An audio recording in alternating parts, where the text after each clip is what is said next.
19 minutes. That's all it took to shake one of the biggest assumptions in modern warfare.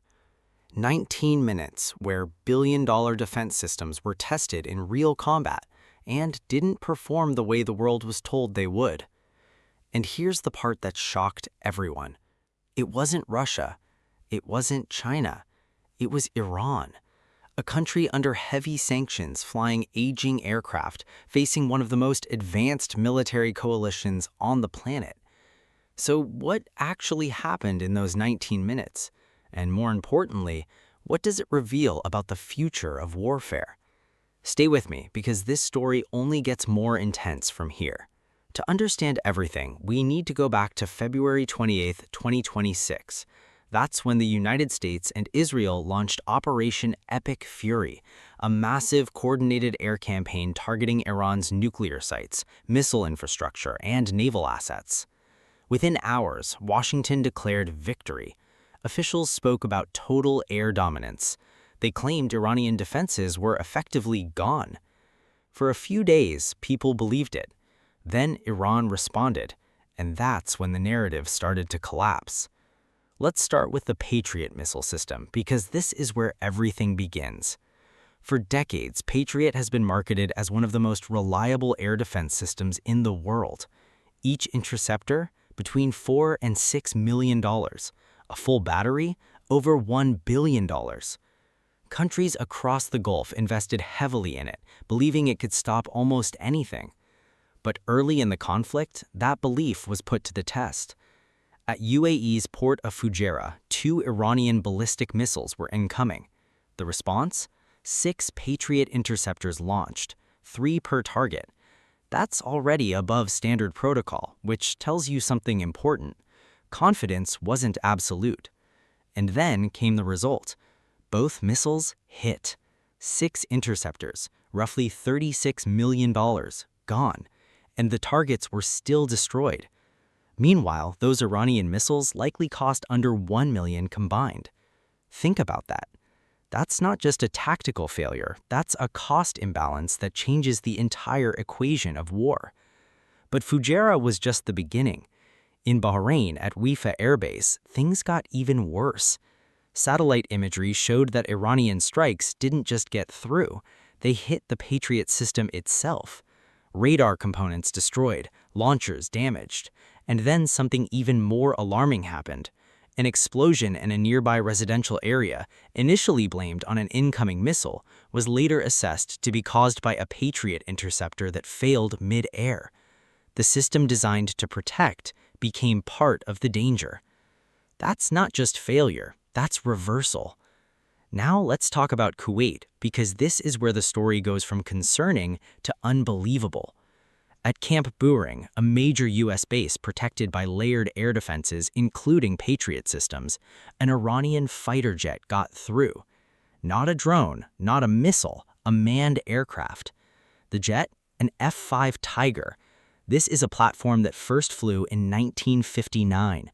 No stealth, no modern electronic warfare, no advanced systems. By today's standards, it's outdated. And yet, it completed a bombing run. The attack damaged storage facilities, hangars, communication systems, and parts of the airfield. Let that sink in. A Cold War-era aircraft penetrated one of the most heavily defended airspaces in the region. So the question becomes unavoidable. What exactly failed?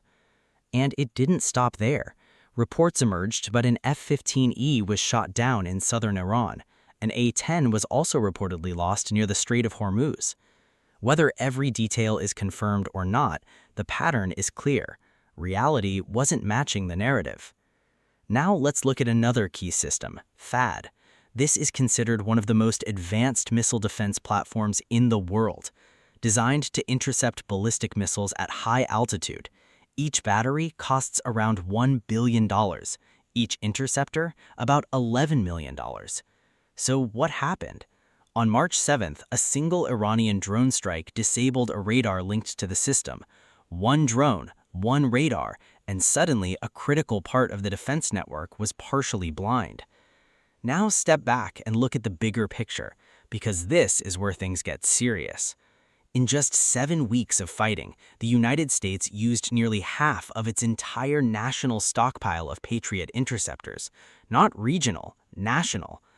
At the same time, Bahrain used around 87% of its stock, the UAE and Kuwait around 75%, the UAQ around 40%. And remember, this is just 7 weeks, not months, not years, 7. So what was Iran doing differently? They adapted. Instead of launching massive waves, they shifted to smaller, continuous attacks, drones, short-range missiles, constant pressure. Every attack forced a response. Every response cost millions. And over time, the goal became clear. Not just to break through defenses, but to drain them, to turn the economics of defense into a weakness. And here's the thing most people don't realize. This isn't new. Patriot has faced performance concerns before. In 1991, its interception rates were lower than expected. In 2003, it was involved in friendly fire incidents. Between 2017 and 2019, it struggled to stop repeated attacks in Saudi Arabia. In 2025, Iranian missiles penetrated defenses at Al Udeid Air Base. So what we're seeing today is part of a pattern. Now let's talk about the bigger implications, because this goes beyond one system. RTX, the company behind Patriot, generates billions in defense revenue, and systems like this are sold globally based on their reliability. But when real-world footage shows failures, when systems are hit, when interceptors miss, it raises a difficult question. What are countries really buying? And the world is watching. Allies, competitors, everyone. Because the lesson here isn't just about technology, it's about strategy. Countries like China are paying close attention to one key detail. You don't necessarily need to match advanced systems directly. You can design ways to exhaust them. Which leads to a critical question. What happens in a longer war? What if this level of intensity lasts for months?